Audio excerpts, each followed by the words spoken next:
چنانچہ شادی کے مقاصد میں سب سے پہلا مقصد ہے گناہوں سے بچنا۔ خاوند بیوی کے ذریعے گناہوں سے بچے اور بیوی خاوند کے ذریعے سے گناہوں سے بچے، یہ شادی کے مقاصد میں سے سب سے پہلا مقصد ہے۔ اور دوسرا مقصد ہے ایمان کو مکمل کرنا، کیونکہ نبی علیہ السلام نے ارشاد فرمایا النکاح نصف الایمان، نکاح آدھا ایمان ہے۔ شادی سے پہلے انسان جتنا ہی نیک بن جائے ابھی آدھے ایمان پر عمل کر رہا ہے۔ نکاح ہونے کے بعد اب ایمان کی تکمیل ہو جاتی ہے، اس لیے اللہ تعالیٰ بندے کے اعمال کا اجر بڑھا دیتے ہیں۔ حدیث مبارکہ میں ہے کہ شادی سے پہلے ایک نماز پڑھیں تو ایک نماز کا ثواب، اور شادی ہونے کے بعد ایک نماز پڑھیں تو 21 نمازوں کا ثواب، اور بعض روایات میں 42 نمازوں کا ثواب۔ تو اعمال کا اجر بڑھ جاتا ہے۔ اس کی کیا وجہ ہے کہ رب کریم یہ فرماتے ہیں کہ میرے بندے، پہلے تیرے اوپر صرف حقوق العباد تھے، ایک نماز کا اجر ایک ملتا تھا کہ صرف حقوق اللہ تھے، اب تیرے اوپر حقوق العباد بھی آ گئے۔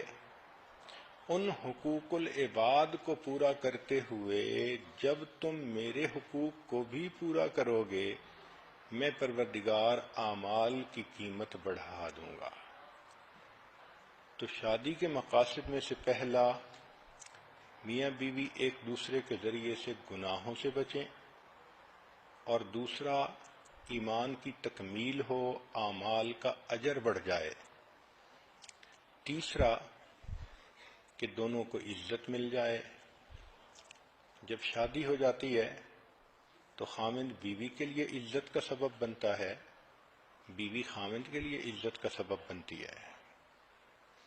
پھر چوتھا مقصد محبت کا ملنا، کہ میاں بیوی دونوں ایک دوسرے کو محبتیں دیتے ہیں، محبتیں تقسیم کرتے ہیں، اور محبتوں بھری زندگی ہوتی ہے۔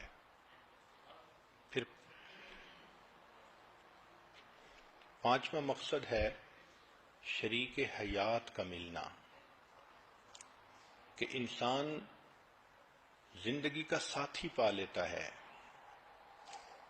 زندگی کے حالات کے اتار چڑھاؤ میں کوئی اس کا اپنا ہوتا ہے، وہ ایک دوسرے کے ساتھ شیئر کر سکتے ہیں، وہ دونوں مل کر زندگی کے غموں کا بوجھ اٹھا سکتے ہیں۔ پھر چھٹا مقصد ہوتا ہے اولاد کا ہونا،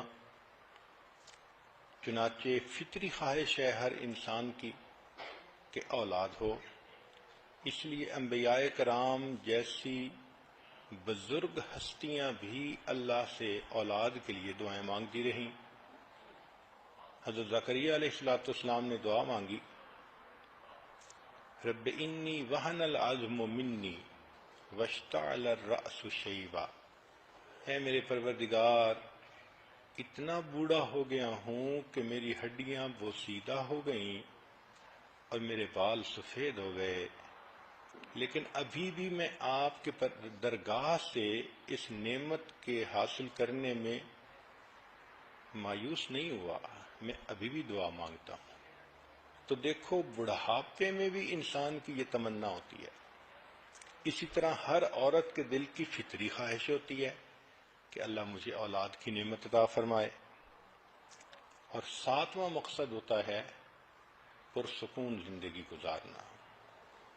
اس لفظ کو سمجھنے کی کوشش کریں کہ آج کل ذہنوں میں یہ بات سما گئی کہ کوئی غم ہونا ہی نہیں چاہیے، پریشانی ہونی ہی نہیں چاہیے۔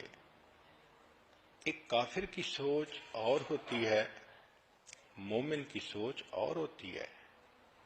کافر یوں سوچے کہ کوئی پریشانی نہیں ہونی چاہیے تو وہ سوچ سکتا ہے، مگر مومن تو جانتا ہے کہ دنیا دار المحن امتحان گاہ ہے، اور اس امتحان گاہ میں حالات عدلتے بدلتے ہیں، کبھی اللہ خوشی دے کر آزماتے ہیں، کبھی غم دے کر، کبھی صحت دے کر، کبھی بیماری دے کر۔ تو حالات کے اتار چڑھاؤ کو ایکسپیکٹ کرنا چاہیے۔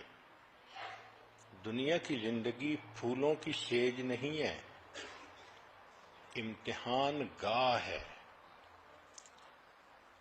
آپ کیا سمجھتی ہیں کہ جو دنیا کے بادشاہ ہوتے ہیں ان کو پریشانیاں نہیں ہوتی؟ توبہ توبہ، اتنے پریشان کہ ان کی پریشانیاں کسی شہر کے لوگوں میں تقسیم کر دیں تو شہر کے سارے لوگ پریشان ہو جائیں۔